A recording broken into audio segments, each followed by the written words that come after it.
हरे कृष्ण। जय राधा माधव कुंज बिहारी,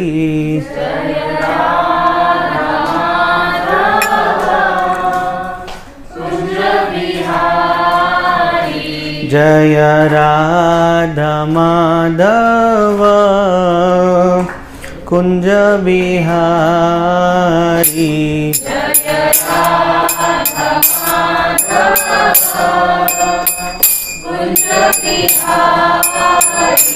जय गोपी जन वल्लभ गिरिवरधारी,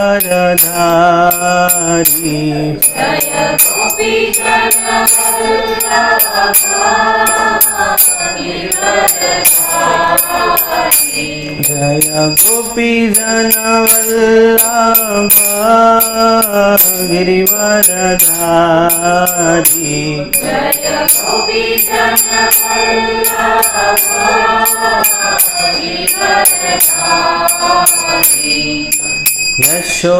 यशोदानंदन व्रज जनरंजन,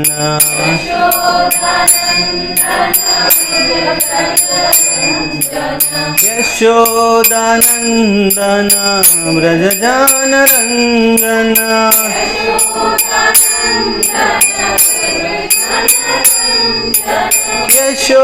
यशोदानंदन व्रज जनरंजन,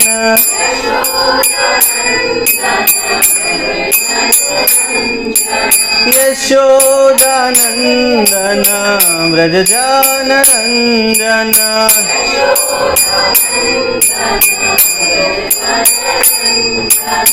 यमुना तीर वनचारी,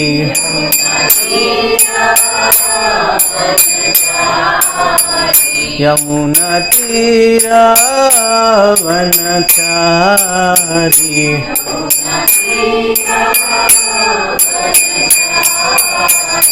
जय राधा माधव कुंज बिहारी,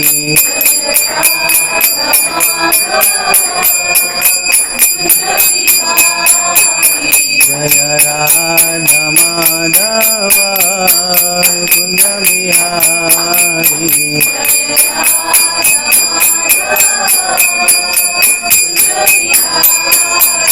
जय गोपी जन वल्लभ गिरिवरधारी,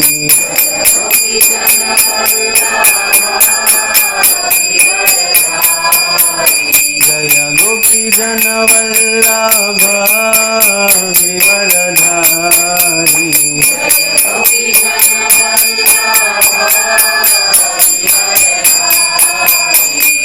यशोदानंदन व्रज जनरंजन, यशोदानंदन व्रज जनरंजन,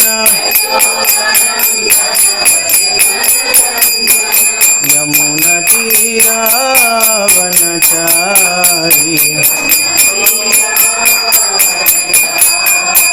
यमुना तीर वनचारी, जय राधा माधव कुंज बिहारी,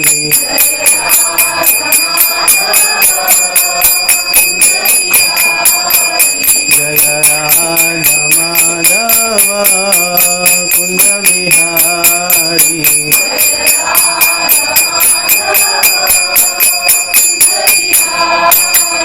हरे कृष्ण कृष्ण कृष्ण हरे हरे, हरे राम राम राम हरे हरे, हरे कृष्ण कृष्ण कृष्ण हरे हरे, हरे Ram Ram Ram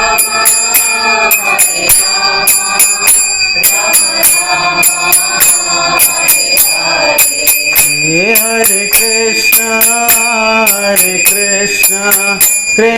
Krishna Hare Hare Hare Rama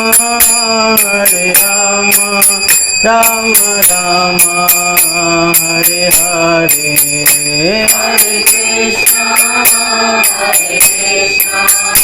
Krishna Krishna Hare Hare Hare Rama Rama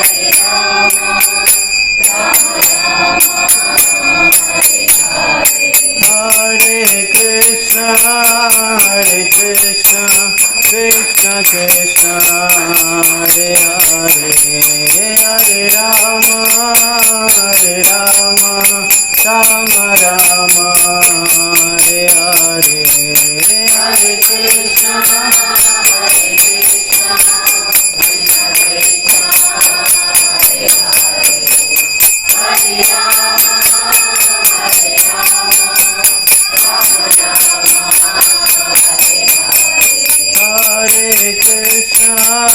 Hare Krishna Krishna Krishna Hare Hare Hare Rama Rama Rama Hare Hare Hare Krishna Krishna Krishna Hare Hare Hare Rama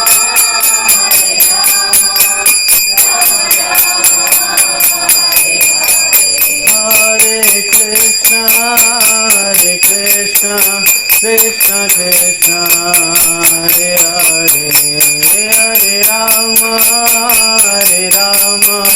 Rama Rama Hare Hare Hare Krishna Krishna Krishna Hare Hare Hare Rama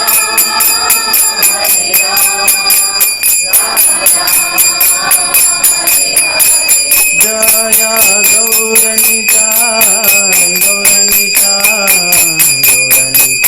Jaya Gauranitai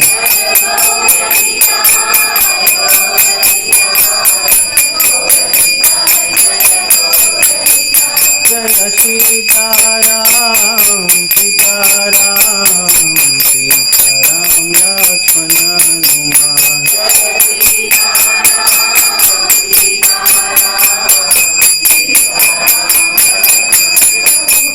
Jaya Radha Rasvi Hari Radha Rasvi Hari Radha Rasvi Hari Shri Radhe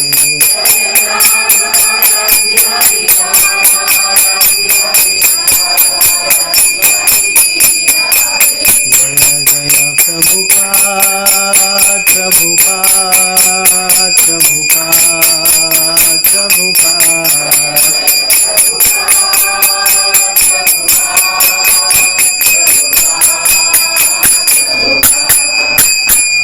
युग धर्म हरिनाम संकीर्तन की कलयुग पावन हरे कृष्ण महामंत्र की जगत गुरु शिल प्रभुपाद की ओम नमो भगवते वासुदेवाय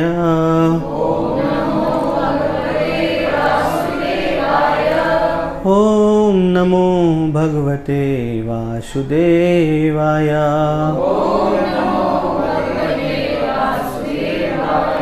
ओम नमो भगवते वासुदेवाय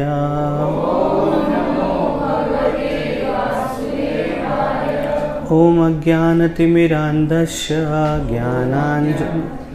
ज्ञानाञ्जनशलाकया चक्षुरुन्मिलितं येन तस्मै श्रीगुरुवे नमः नमः विष्णुपादाय कृष्णपृष्ठाय भूतले श्रीमते भक्तिवेदान्ता स्वामिनिति नामिने नमस्ते सरस्वती देवी गौरवाणी प्रचारिणे निर्विशेष शून्यवादी पाश्चात्यदेशतारिणे वाञ्छाकल्पतरुभ्यश्च कृपा सिन्धुभ्यैव च पतितानां पावनेभ्यो वैष्णवेभ्यो नमो नमः।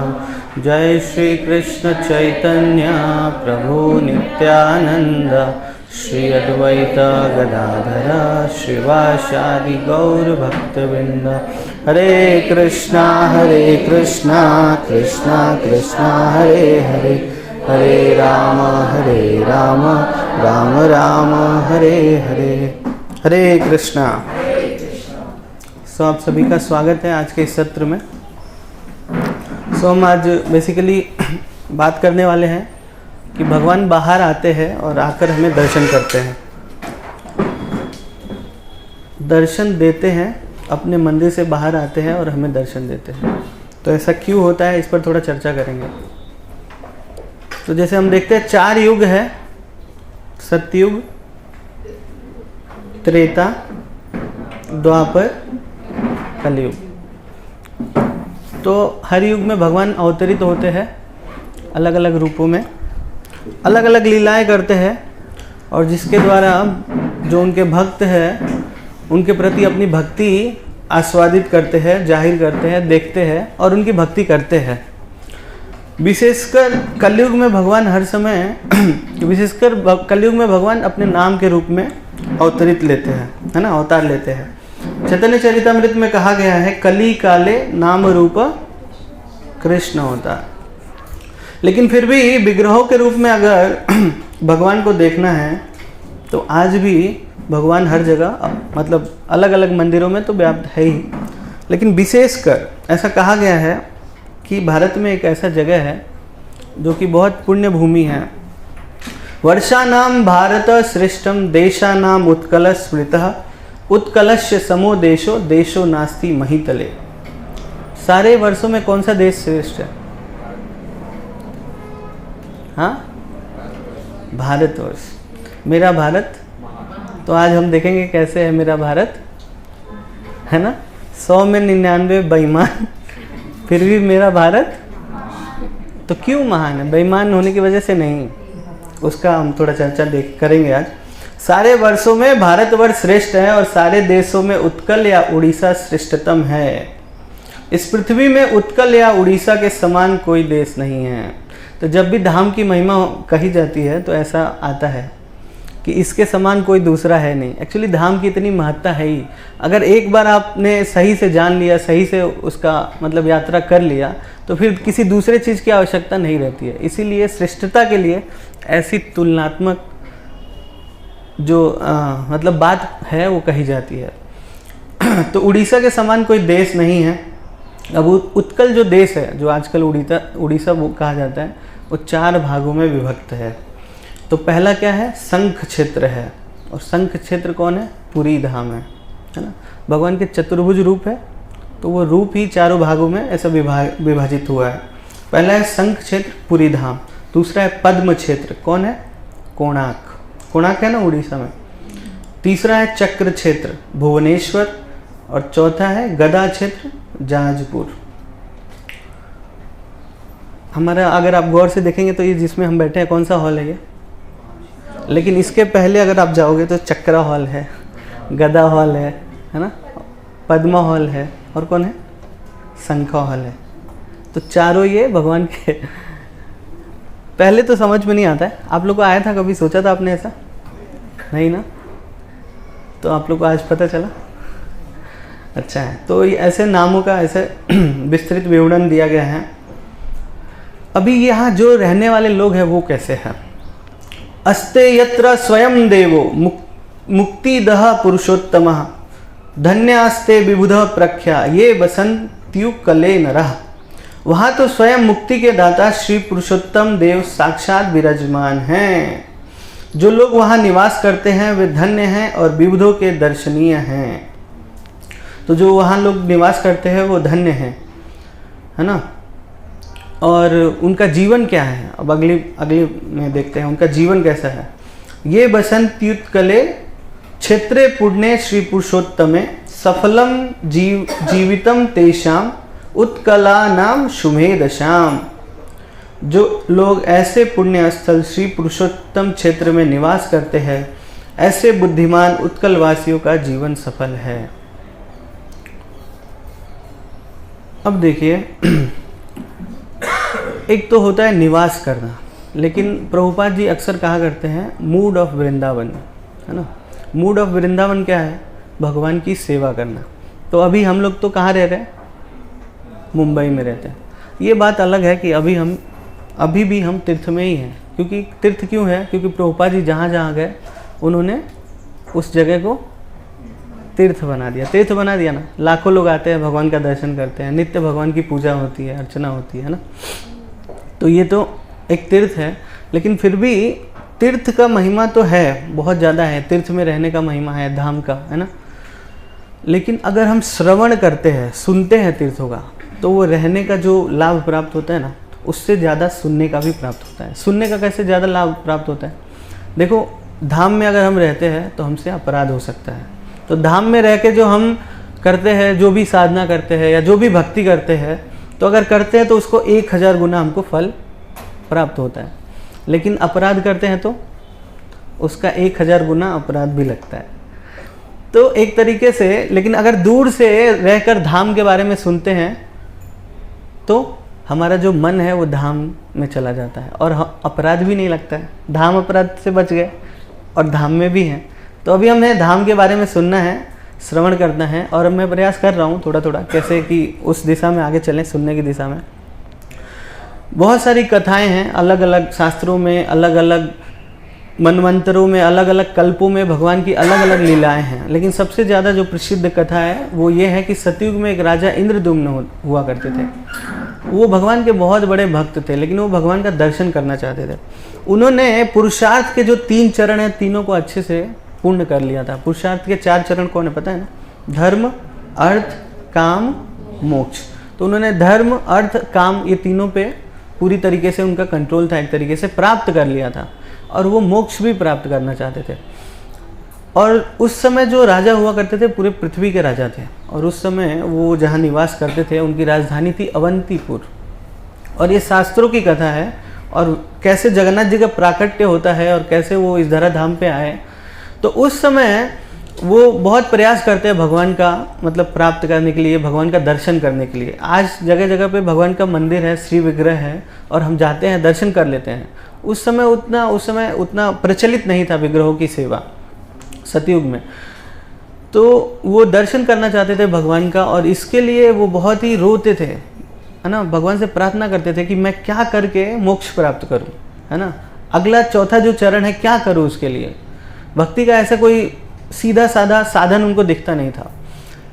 इतने भगवान के लिए इतने मतलब उनके हृदय में इतना मतलब करुणा हो गया, इतना मतलब दुखित हो गए वो कि खाना पीना सब त्याग दिया उन्होंने। तो एक दिन भगवान स्वयं ब्राह्मण का वेश बनाकर उनके सामने प्रकट होते हैं, है ना। अभी देखिए हमारे पास सारे साधन दिए हुए हैं, हमको पता नहीं चल रहा है। देखो आज एसी नहीं, बड़ा दिक्कत लग रहा है ना। लेकिन फिर भी और जो साधन है ना वो बहुत ईजिली अवेलेबल है। जैसे कि शास्त्रों को दिया गया है, भगवत गीता है, भागवतम है, चैतन्य चरितामृत है, श्री विग्रह है। नाम लेने के लिए भी बताया गया कि सिंपली नाम ले लो और भगवान के धाम में चले जाओ, सब कुछ अवेलेबल है। और प्रभुपाद जी जब आए और जब वो वेस्ट में गए तो उन्होंने बहुत अच्छे से प्रचार कर दिया, एक तरीके से पैकेज बना दिया। ये पैकेज ले लो, इस्कॉन में आ जाओ, बस पैकेज में एंट्री ले लो और भगवान के धाम में चले जाओ। लेकिन हम सब कुछ जानते हुए भी भक्ति नहीं कर पा रहे हैं। उस समय लोगों को बहुत सालों तक तपस्या, हजार सालों तक तपस्या करना पड़ता था, सत्य की खोज करना पड़ता था, है ना। ऐसे मार्केट में ऐसे बुक्स अवेलेबल नहीं थे। उन्होंने जब बहुत कठिन मतलब भगवान के लिए बहुत बेचैन हो गए एक तरीके से, तो भगवान स्वयं आए ब्राह्मण का रूप धर के और बोले कि नीलाद्री में, दक्षिण में नीलाद्री में एक पर्वत है और उसी पर्वत पे एक जगह एक सबर रहता है और वो सबर मेरी पूजा करता है और वहाँ पर मैं नील माधव के रूप में प्रकट हूँ, है ना। तो इंद्रद्युम्न महाराज बहुत खुश हो गए और वो ब्राह्मण को बहुत आदर सत्कार दिए। एक्चुअली वो ब्राह्मण भगवान ही थे लेकिन उनको पता नहीं चला और बाद में वो चले गए। तो ये इंद्रद्युम्न जो राजा थे, एक्चुअली ये कथा बहुत लंबी है, बहुत डीप है, तो मैं शॉर्ट में करके बताने की कोशिश करूँगा। तो वो इंद्रद्युम्न राजा का एक पुरोहित थे जो कि ब्राह्मण विद्यापति के नाम से मशहूर थे और वो भी भगवान के भक्त थे। और विद्यापति सलाहकार थे, राजा के सलाह दिया करते थे किसी भी मामले में। एडवाइज़र होते हैं ना हमारे भी, है ना। घर में भी क्या चल रहा है तो हम बाहर से एडवाइज़र रखते हैं। तो ये राजा वो विद्यापति अपने एडवाइज़र से बोले कि ऐसा ऐसा है, मुझे भगवान को प्राप्त करना है। तो विद्यापति बोले ठीक है मैं जाता हूँ, और उन्होंने दक्षिण की यात्रा की। और ऐसा करते करते वो पहुँचे, नीलाद्री के पास पहुँचे। लेकिन नीलाद्री में भी किसी को पता नहीं था कि नील माधव यहाँ पर्वत, नीलाद्री पर्वत पे रहते हैं। ऐसे गुप्त थे भगवान, ऐसा कोई सोच सकता है क्या? और रूप तो ऐसा था कि साक्षात भगवान ही थे वो नील माधव, है ना। अब ये विद्यापति खोज करने लगे कि उनको तो पता चल गया था नीलाद्री में रहते हैं भगवान, लेकिन फिर भी जब वहाँ के लोगों से पूछताछ किया तो वो बोले नहीं नहीं आप गलत जगह पे आ गए, ऐसा कुछ तो ऐसा कुछ भी नहीं है। अब ऐसा हुआ कि ये विद्यापति चलते चलते 1 महीना बीत गया था पूरा, और 1 महीने के बाद जाके रुके थे। तो जिस गांव में रुके थे उसी गांव में उसका जो गांव का मुखिया था वो सबर जाति का था, और उसका नाम था विश्वावसु, है ना। सो लोगों ने बताया कि ये हमारे गांव के मुखिया हैं, तो आप इनके पास जाइए, ये आपकी सहायता करेंगे। तो वो विश्वावसु के घर पे जाके रुक गए। तो विश्वावसु के घर के बाहर जाके उन्होंने नॉक नहीं किया, दरवाज़ा, रुके रहे। तो बहुत देर हो गया, रात हो गई। अगले दिन सुबह हुआ तो जब विश्वावसु निकले घर से तो देखे कि कोई द्वार पे है। तो बोले अरे आप कौन हैं, ऐसे हालचाल हुआ मतलब। और फिर उन्होंने अपने ही घर में बुलाया, फिर मतलब जो भी घर में मतलब खाना वाना जो भी देते हैं लोग, है ना, प्रसाद वगैरह, कपड़ा वगैरह पहनने के लिए दिया। तो ये सब हुआ, बातचीत हुआ। अब विद्यापति उन्हीं के घर पे रहने लगे, है ना। अब पूछ नहीं रहे कि नील माधव किधर है, क्योंकि उनको थोड़ा सा आभास हुआ था कि ये मुखिया है, इनको तो ज़रूर पता होगा, क्योंकि इन्हीं का एरिया है और यहीं पे नील माधव है, और इनको कैसे नहीं पता। वहीं पे रहने लगे। तो विश्वावसु की एक पुत्री थी, उनका नाम था ललिता। और ललिता वो विद्यापति की सेवा करने लगी। सेवा करते करते करते उनको ऐसा लगा कि ये मुझे पति के रूप में प्राप्त हो जाए। नवयुवक थे, ब्राह्मण थे, उनको देखकर अच्छा लग रहा था। और फिर उन्होंने अपने पिताजी को ऐसा बोल दिया ओपनली कि मैं इनसे विवाह करना चाहती हूँ। विश्वावसु भी ऐसे जंगली गांव था, वो वहाँ पे कोई विवाह करने के लिए भी नहीं आता था। मतलब ऐसा किसी का विवाह हो जाए ये बहुत एक तरीके से सौभाग्य था। तो विश्वावसु भी खुश हो गए, बोले ठीक है। तो विद्यापति से वहीं पे विवाह करा दिया, तो विद्यापति उसी घर में रहने लगे, विवाह करके जमाई बन गए। है ना, रहने लगे। और फिर तो ये जो विश्वावसु थे वो जाते थे, कहाँ जाते थे, नीलाद्री पे जाते थे। और बहुत ऐसे सकरा रास्ता था, घूम फिर के ऐसे ना कोने कोने से निकल के ऊपर जाते थे। एक गुफा में नील माधव रहते थे और वो जाते थे। और नील माधव कैसे थे, स्वयं ब्रह्मा जी आते थे, सुबह की आरती ब्रह्मा जी करते थे, दोपहर की इंद्र मतलब लोग नहीं जानते थे, लेकिन देवता लोग आते थे अलग अलग टाइमिंग में, और आके आरती करके फिर चले जाते थे, भोग वोग लगा के चले जाते थे, अपना भोग भी उठा के लेके जाते थे। और किसी को पता नहीं था, विश्वावसु जानते थे कि ये सब लीला चल रही है ना। और वो सोचते थे कि बस मैं ऐसे करूँगा, किसी को बताऊँगा भी नहीं, है ना। फिर जो भोग बच जाता था वहाँ से, जो प्रसाद मिलता था, वो लेके आते थे, खा लेते थे, और अपनी बेटी को भी खिला देते थे। और ये सवर जाति के लोग सूअर का शिकार करते थे, सूअर का शिकार करके खाते थे। लेकिन ये विश्वावसु भगवान के भक्त थे, तो वो जो बचता था वही खा लेते थे, और जो भी बचता था वहाँ से खाते थे तो तृप्त हो जाते थे, कुछ और खाने की आवश्यकता नहीं रहती। और जब तो खुद तो खा लेते थे, लेकिन बेटी क्या खाएगी, तो उसके लिए लेके आते थे, तो थोड़ा सा ही लेके आते थे, तो वो मतलब खिलाते थे अपनी बेटी को। लेकिन वो इतना सुगंधित था कि महकता रहता था, अगर लेके चलो तो महक रहा है ना। और जहाँ रख दो तो महक रहा है, जो खा लिया उसका शरीर महक रहा है। देवता लोग लेके आते थे, तो कुछ तो पोटेंसी होगा उसमें। तो ऐसे ऐसे चल रहा है। अब विद्यापति को भी पता चला कि ये घर में ना एक सुगंधित कुछ तो ऐसा महकता रहता है हमेशा। अच्छा, ये विवाह हो गया, पर ललिता बता नहीं रही कुछ भी, क्योंकि ललिता को पता रहता है। लेकिन विश्वावसु बोलते हैं कि तुमको किसी को बताना नहीं है, कोई भी रहने दो। अभी ललिता कंफ्यूजन में हो जाती है, पति की पिता बताना है कि नहीं बताना है। और ये महकता है, तो विद्यापति पूछते हैं कि क्या महक रहा है। और विद्यापति को पहले से आभास तो रहता ही है, वो सोचते रहते हैं कि अपने मन से बताएगी, मेरी पत्नी है ना, मेरी वफा, मतलब ये मेरे प्रति सरेंडर है तो बताएगी। फिर धीरे धीरे पूछने लगते हैं, डीपली जाके पूछने लगते हैं कि क्या है, मुझे बताओ, है ना। क्या मैं तुम्हारा पति नहीं हूँ क्या, है ना। क्या तुम्हें मुझे विश्वास नहीं है, क्या तुमने खाली बाहरी रूप से मुझे पति मान लिया, हृदय से पति नहीं माना है, ऐसा प्रॉमिस देने लगते हैं। तो ललिता उनको बताती है कि हाँ, मेरे जो पिता है ऊपर पहाड़ी पे जाते हैं नील माधव की, है ना, वर्शिप करते हैं और फिर चले आते हैं। अब ये विद्यापति जिद करने लगते हैं, मुझे भी जाना है, मुझे भी दर्शन करना है। अब ललिता को कुछ समझ भी नहीं आता है क्या करूँ क्या करूँ। और फिर एक दिन ऐसा चलता रहता है डिस्कशन, तब तक विश्ववसु आ जाते हैं और विश्ववसु को ये पता लग जाता है कि इसने बता दिया, ललिता ने अपने पति को बता दिया है कि नीलमाधव है। अब ललिता कहती है कि पिताजी आप ही बताइए ना, अगर मान लीजिए आपके बाद नीलमाधव की पूजा कौन करेगा? तो ये तो अच्छा ही है ना कि आप विद्यापति को बता दो और सब सिखा दो है ना। तो विश्ववसु बोलते हैं नहीं नहीं, इसके बाद भी वो रेडी नहीं होते हैं। फिर बोलते हैं कि ठीक है, मैं इनको दर्शन सिर्फ कराने ले जाऊंगा और वो भी आंख बांध के ले जाऊंगा ताकि रास्ता ना पता चले। अब ये विद्यापति क्या करते हैं, अपनी धोती में राई का बीज होता है ना, सरसों का बीज बांध देते हैं और वो आंख बांध के उनको लेके जाते हैं धीरे धीरे पहाड़ी पे। और ये राई का बीज धीरे धीरे एक एक गिरता रहता है ना, ताकि वो सोचते हैं कि ऐसे एक दिन उग जाएगा और फिर मुझे खुद पता चल जाएगा रास्ता। अब यहाँ पे क्या होता है, जब वो ऊपर जाते हैं तो नीलमाधव के सामने ले जाके उनका आँख का पट्टी खोलते हैं। अब तो ये देखते ही एकदम रोने लगते हैं विद्यापति। जब भगवान को देखते हैं लगता है साक्षात ऐसा विग्रह है कि उसका व्याख्या मतलब भगवान का एकदम श्याम सुंदर के रूप में है भगवान, है ना, लेकिन वर्ण जो है नीला है। अब ऐसा होता है और विद्यापति रोने लगते हैं, स्तुति करने लगता है भगवान की। और ये विश्ववसु क्या है, अपना जो डेली का काम करते रहते हैं भगवान को, है ना, तुरंत जाते हैं बाहर से जंगल से माला वाला फूल वगैरह लेके आते हैं, फल लेके, ये भी चढ़ाते हैं भगवान को, है ना। और इंद्र ने जो माला चढ़ाया रहता है वो उतार के विद्यापति को पहनाते हैं और बताते हैं उसको कि ये देखो, ये इंद्र ने, इस समय इंद्र का टाइम चल रहा है तो ये इंद्र ने माला पहना है, तो ये मैं आपको पहना रहा हूँ।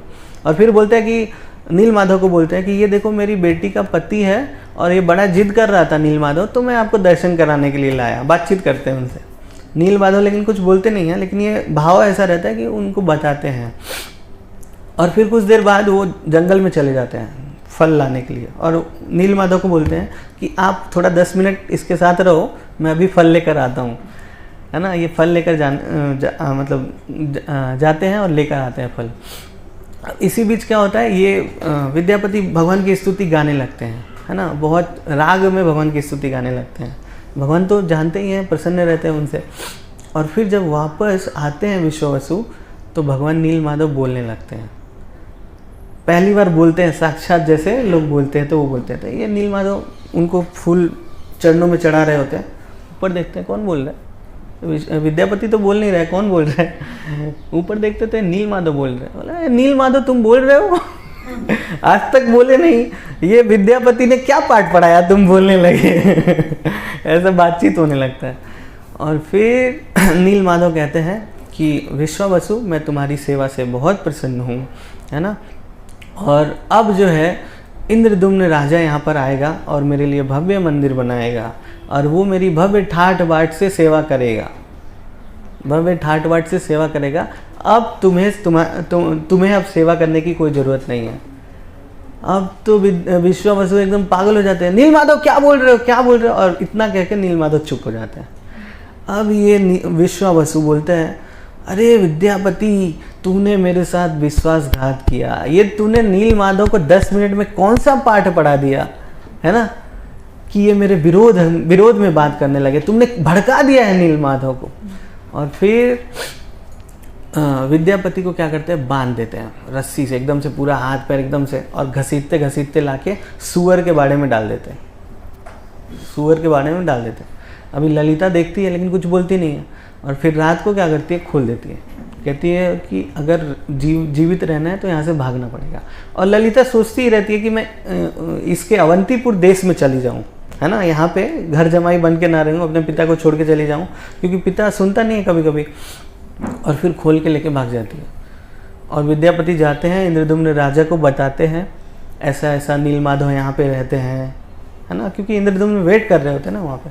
फिर बताते हैं और फिर बता के इंद्रदुम्न पूरा सेना सहित पूरा राजपाट छोड़ देते हैं। वो छोड़ के आते नहीं हैं सबको लेके वो जगह खाली कर देते हैं।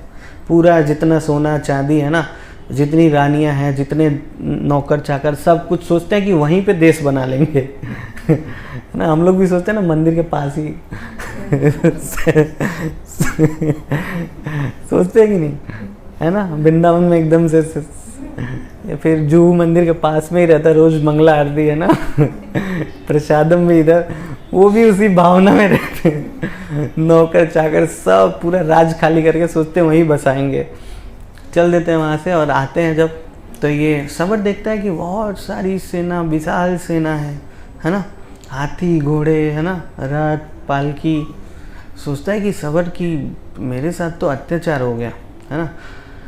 लेकिन इधर क्या होता है, जब ये विद्यापति चले जाते हैं, फिर अगले दिन जब वर्शिप करने जाते हैं, फिर से विश्ववसु जब वर्शिप करने जाता है, तो अचानक से बहुत तेज का आंधी तूफान आता है ना, बहुत तेज़ी से, मतलब बारिश आता है, बादल गरजता है, और फिर विश्ववसु वहीं पे रहता है और अचानक से नीलमाधव अप्रकट हो जाते हैं। अब विश्ववसु एकदम पागल हो गया रहता है ना, एकदम। वो तो पहले से ही, जब वो कहते हैं कि मैं आपकी सेवा नहीं लूँगा, तब से ही वो ऐसे खुश नहीं रहता है। बेटी भी चली गई रहती है, तो एकदम से दयाद्र हो गया, एकदम इधर उधर भटकता है। फिर सेना को देखता है, सोचता है अब ये कौन सा नया संकट आ गया है। लेकिन इंद्रदुम्न आते हैं, और इंद्रदुम्न भी जाते हैं वैसे ही पकड़ के, क्योंकि आने में 1 महीना लगता है, फिर जाने में 1 महीना लगता है। फिर वही सरसों का बीज का जो रास्ता पकड़ के वो नीलाद्री पर्वत पे जाते हैं। राजा स्वयं अकेले जाते हैं, लेकिन विद्यापति देखते हैं कि वहाँ पे कुछ नहीं है ना। वहाँ पे पेड़ और जम जाते हैं ना, जहाँ पे नीलमाधव थे पहले। अब तो इंद्रदुम्न भी बेहोश हो जाते हैं। उधर विश्वावसु का भी हालत खराब, इधर राजा बेहोश ही हो जाते हैं, और 3-4 दिन बेहोश ही रहते हैं। और जब मूर्छा टूटती है, तो वो भी मतलब एक तरीके से इधर उधर भागने लगते हैं कि मैं कितना पतित हूँ है ना, कितना गिरा हुआ हूँ, इतना चल के आया, फिर भगवान अप्रकट हो गए है ना, इससे अच्छा तो मैं मर जाऊँ है ना, आत्महत्या करने का प्रयास करने लगते हैं।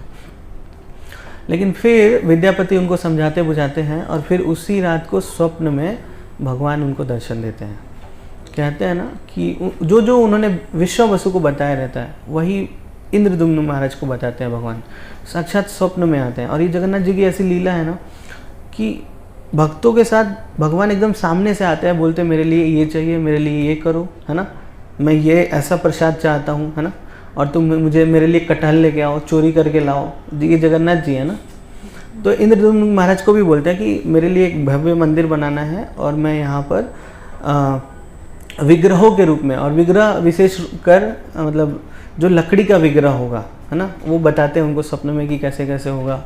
तो फिर वो लकड़ी भी ढूंढने लगता है कि कैसे, जो स्वप्न में जो कुछ भी डिस्क्रिप्शन बताते हैं राजा उसी हिसाब से ढूंढने लगते हैं, लेकिन फिर भी उनको नहीं मिलता है। फिर अगले दिन स्वप्न में आते हैं भगवान, कहते हैं कि समुद्र में जाओ किनारे, वहाँ पे ऐसा लकड़ी रहेगा, आप लेकर आना।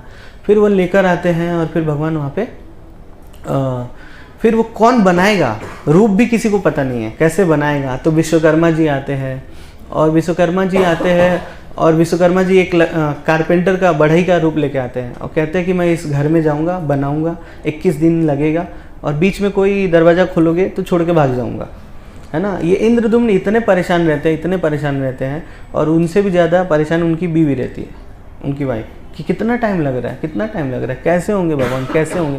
तो एक तरीके से इसमें भगवान को पाने की लालसा है ना। वो भगवान के लिए एकदम से परेशान रहते हैं कि हाँ मुझे भगवान से मिलना है। और हमारे यहाँ मंदिर है, क्लास है, मैसेज भी जाता है, हमारे अंदर ऐसी वेदना नहीं है, कुछ ऐसा पुकार नहीं है भगवान के लिए। ठीक है, कथा पे आते हैं थोड़ा।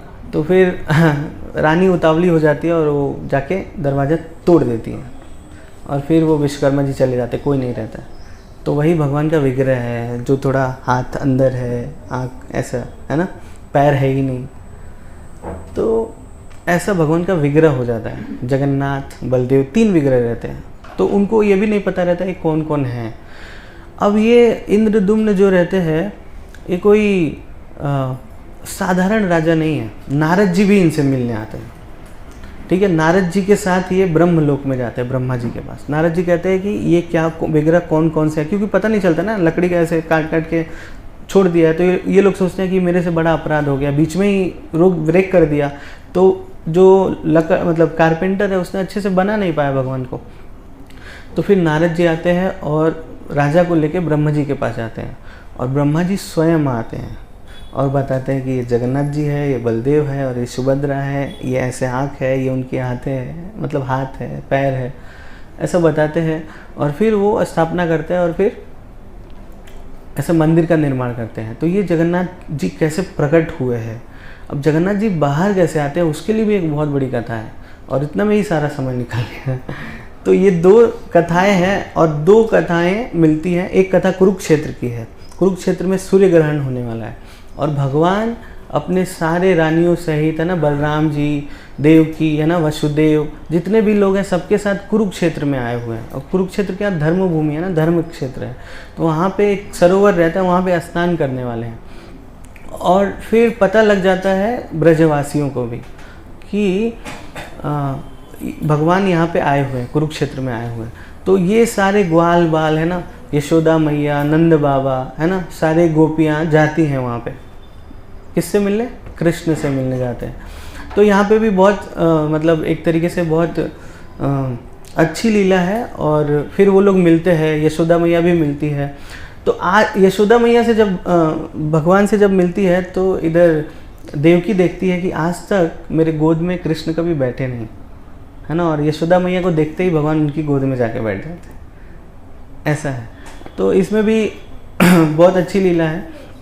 और भगवान मिलते हैं सारे ब्रजवासियों से, नंद बाबा से मिलते हैं, बलराम जी भी मिलते हैं, यशोदा मैया देवकी से भी मिलती है। देवकी भी बहुत एक तरीके से उनको बहुत ये होता है कि अरे बेटा तो मेरा है पर मैं बोल नहीं सकती हूँ बेटा, और ये मेरे को आज तक माँ बोला नहीं, ऐसा होता है। और फिर फाइनली राधा रानी से मिलते हैं भगवान सबसे आखिरी में, है ना। तो राधा रानी उनसे एक तरीके से उलाहना देती है, ये क्या कपड़े पहन रखे हो, मतलब राजा के जैसे कपड़े पहने रहते हैं भगवान, उलाहना देती है। और ये लोग मोर पंख लाए रहते हैं, फूलों के, है ना, फूल पत्तों की माला ऐसे भगवान को पहनाते हैं, फिर मुकुट पहनाते हैं, फिर वो मोर पंख पहनाते हैं और फिर रथ पे बिठाते हैं और कहते हैं नहीं चलो वृंदावन, चलो वृंदावन, चलो वृंदावन। तो एक तरीके से रथ यात्रा यहीं से शुरू होती है। तो हम जगन्नाथ, बलदेव और सुभद्रा, ये मैया को तीनों को रथ पे बिठाते हैं और खींचते हैं वृंदावन की ओर। तो अभी रथ का महिमा क्या है? रथ का महिमा ये है कि अगर कोई जगन्नाथ जी के रथ को ऐसे खींचता है, रस्सी पकड़ के खींचता है ना, तो एक तरीके से मतलब शास्त्रों के अनुसार उसके सारे जो पाप होते हैं वो नष्ट हो जाते हैं। पूरे मतलब कितना जन्म लिया होगा, सैकड़ों, हजारों, मिलियंस एंड मिलियंस, है ना, जितने भी जन्म के पाप होंगे सब खत्म हो जाते हैं खाली जगन्नाथ जी की रस्सी को खींचने से, पकड़ लेने से, पकड़ के आप खींच रहे हो, है ना, एक वो है। और दूसरा है कि अगर आप खींच रहे हो तो भगवान आपको भक्ति देते हैं। भक्ति कैसे देते हैं? ब्रजवासियों को भक्ति है ना, तभी तो वो भगवान को ले जा रहे हैं वृंदावन में। और भगवान को भगवान भी ऐसे, वहाँ के लोग बोलते हैं कि आप द्वारिका आइए, बोलते हैं कि आप द्वारिका मतलब ब्रजवासियों से बोलते हैं कि आप द्वारिका चलिए, लेकिन भगवान बोलते हैं नहीं, मैं द्वारिका नहीं जाऊँगा। तो ये लोग बोलते हैं नहीं आप ब्रज में ही चलिए, आप ब्रज में चलिए, है ना, हम लोग द्वारिका नहीं जाएंगे, आप ब्रज में चलिए। तो ऐसा होता है, ये सारी लीलाएँ हैं। और तो इसीलिए हमको रथ यात्रा में भाग लेना है। तो रथ यात्रा आ रहा है 5 जुलाई को यहाँ पे होगा, और आने वाले 26 तारीख को है ना पुरी में, तो 27 को पुरी में है।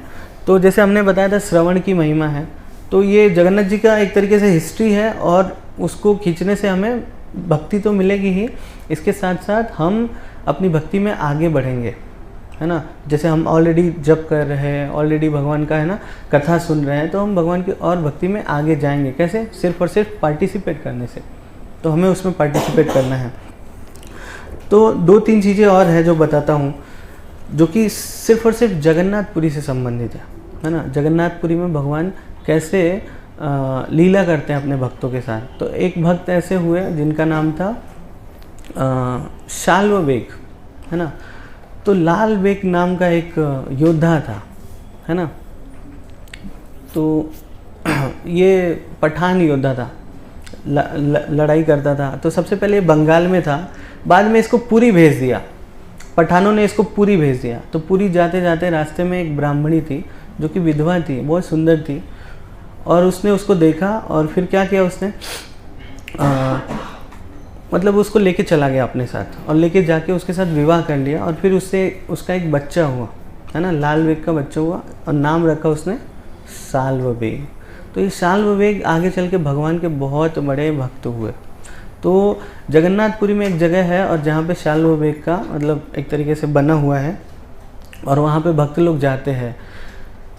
तो साल्व बेग क्या हुआ कि साल्व बेग तो मुसलमान था ना, पठान लोग क्या होते हैं, मुसलमान होते हैं, है ना। तो भगवान की भक्ति, ये जगन्नाथ जी है, सबके भगवान है, जगत के नाथ हैं, हिंदू मुस्लिम सिख ईसाई, है ना, सबके भगवान है। प्रभुपाद जी एक लेक्चर में बोलते हैं कि सब कहते हैं ना ईश्वर है, एक है ना, हिंदू मुस्लिम सिख ईसाई आपस में सब, तो भाई भाई कब होंगे, जब फादर एक होगा। तो जगत के नाथ कौन है, Krishna is the father of, हाँ, गीता में भगवान बोलते हैं अहम बीज प्रदः पिता, I am the seed giving father. तो साल्व बेग रहते हैं, और एक बार क्या होता है, आगे चल के साल्व बेग भी बहुत बड़े योद्धा बन जाते हैं, है ना, वो भी लड़ाई करता है, अपने बाप के जैसे ही मारता है, काटता पीटता है ना। तो एक बार लड़ाई में वो घायल हो जाता है, और घायल हो जाता है, मरने की स्थिति में आ जाता है, एकदम से हाथ पैर सब, है ना, सब पूरी तरीके से अंग भंग हो गया रहता है। तो सैनिक लोग क्या करते हैं, उसको लाके अपनी माँ के पास छोड़ देते हैं। और ये जो ब्राह्मणी माता रहती है वो तो पुरी में रहती है, और पुरी में वो भगवान की भक्त रहती है। तो बाद में जब लाके छोड़ देते हैं उसके पास, तो अब मरने वाला होता है, बोलता है माता क्या करूं। आखिरी समय में ना माई माई लोग बोलने लगते हैं, और सही में उसकी माई पास में ही रहती है, और उसकी माता को कुछ पता नहीं रहता है कि क्या करना है क्या नहीं, बस वो जानती है जगन्नाथ जगन्नाथ, है ना, सबके नाथ जगन्नाथ, इतना ही जानती है। तो वो बताती है कि बेटा एक्चुअली ये जो बुक है उसमें लिखा है कि वो जप करने लगता है हरे कृष्ण का। तो वो बताती है कि बेटा तुम है ना कृष्ण के नाम का जप करो, वही तुम्हारी रक्षा कर सकते हैं। जैसे ध्रुव महाराज की माता कैसे बता देती है कि भगवान के शरण में जाओ, तो वैसे उसकी माता भी बताती है कि जगन्नाथ के शरण में जाओगे तो तुम्हारे सारे दुखों का जो है नाश हो जाएगा, है ना, तुम बच सकते हो। तो वो बोलता है कि नहीं माता, अब तो मैं मरने वाला हूँ, अब क्या, अब भक्ति उक्ति कुछ नहीं है, अब सब खत्म है, कोई कुछ, है ना। एक तरीके से नास्तिक रहता है वो व्यक्ति, एक तो मुसलमान नास्तिक, है ना, भगवान को मानता नहीं है, और उसकी माता उस कृष्ण का ज्ञान दे रही है। हम लोग भी नास्तिक ही है ना, भगवान को मानते नहीं हैं, आते हैं पर थोड़ा थोड़ा श्रद्धा है, पर पूरी तरीके से फिक्स नहीं है कि भगवान है। कहीं ना कहीं फेथ डगमगा जाता है, बीच में अगर कोई और मिल जाता है, कुछ और बताने लगता है, तो लगता है हाँ यार ये भी तो सही है ना। बीच में किसी और बाबा ने कुछ तो डाल दिया, कुछ तो और चलने लगा, तो ठीक है वो करने लगते हैं हम। श्रद्धा कब आएगी हमारे अंदर, जब हम पूरी तरीके से कंप्लीटली जो भी हमारी स्पिरिचुअल अथॉरिटी है उससे पूछेंगे कि हमारी सेवा क्या है, तो वही श्रद्धा फिक्स हो पाएगी, है ना। अगर बोला गया है कि 16 माला जप करना है तो 16 माला जप करना है ना। भागवतम सुनना है तो भागवतम सुनना है, क्लास में आना है तो आना है, दूसरों को लेके आना है, अपने घर वालों को लेके आना है। संडे में हमने कितना अच्छे से एक्सप्लेन किया कि हमें अपने घर वाले लोगों को भी भक्त बनाना है, उसके लिए हम प्रयास ही नहीं करते। हम सोचते हैं ठीक है हमारा अपना एरिया है और हमारे घर मतलब जो भी हैं उन लोग का अपना है, तो मतलब हमारा श्रद्धा ही फिक्स नहीं है ना। अगर फिक्स हो जाते हैं, डेडिकेटेड हो जाते हैं, तो हम अपने घर वाले लोगों को भी बुलाते हैं क्लास में, चलो क्लास में है ना, चलो जू नारा दे देते हैं, उनको लेके आते हैं। ये माता भी अपने बच्चे को सिखा रही है कि कृष्ण ही सब कुछ है, और बच्चा नास्तिक है, मुसलमान का लड़का है ना, भगवान को नहीं मानता है, बार बार कहता है नहीं कुछ नहीं होगा कुछ नहीं होगा, लेकिन माता समझाती है। तो ऐसे जगन्नाथ जी जो है ना बहुत ही दयालु है, वो है ना। जैसे कि जगन्नाथ मंदिर में विदेशी लोगों पे, नॉन हिंदू लोगों को प्रवेश नहीं है ना, लेकिन जगन्नाथ जी इतने दयालु है, रथ यात्रा बाहर निकलते हैं, सबको दर्शन देते हैं, सब लोग जाते हैं, पूरी दुनिया से लोग आते हैं, पता है क्या आपको, करोड़ों करोड़ों लोग आते हैं जगन्नाथ जी में यात्रा के लिए। तो ये मुसलमान है और पूछता है कि क्या हो जाएगा, क्या सही हो जाएगा क्या, तो उसकी माता कहती है हाँ अगर अच्छे से जप करोगे, अच्छे से भगवान की भक्ति करोगे तो कुछ भी हो सकता है, ठीक ही हो जाएगा, है ना। हम लोग से भी लोग पूछते हैं कि अरे मैं जप कर रही हूँ या जप कर रहा हूँ, एग्ज़ाम में पास हो जाऊँगा क्या, है ना। तो मैंने एक जगह शास्त्र में पढ़ा, पद्म पुराण का ये कोट है कि जिस चीज़ को या जो कथन, जो वाक्य कहने से किसी की भक्ति बढ़ती है वही सत्य है समझ रहे हो क्या आप? ठीक है। और जिस वाक्य को कहने से किसी की भक्ति कम हो जाती है तो वो झूठ है। अब सत्य सत्य नहीं है सत्य झूठ है और झूठ सत्य है, अगर शास्त्रों के हिसाब से देखेंगे तो। अगर जैसे मान लो कोई कह रहा है कि अरे मैं बहुत अच्छा एग्ज़ाम में पास हो जाऊंगी क्या। हेल्प डेस्क पे एक माता जी आई थी, कुछ दिन की बात है, आके डायरेक्टली बोली महाराज जी ऐसे ही बोली सेम टू सेम, देखिए मुझे अच्छा पति चाहिए और मैं डॉक्टर हूँ, प्रमोशन भी चाहिए, कौन सा मंत्र जप करूँ ठीक है, एकदम स्ट्रेट फॉरवर्ड है मैं तो सकपका गया भाई फिर मुझे याद आया, ओ मैं जपा पॉइंट पे हूँ और हमारे पास ऑलरेडी मंत्र है क्योंकि इतना स्ट्रेट फॉरवर्ड बोला उन्होंने। देखो अच्छा, सच में बोल रहा हूँ, एकदम ऐसे ही बोला, अच्छा पति चाहिए और डॉक्टर हूँ, प्रमोशन भी चाहिए। वो आई तो नहीं है ना माता जी, ऐड किया उनको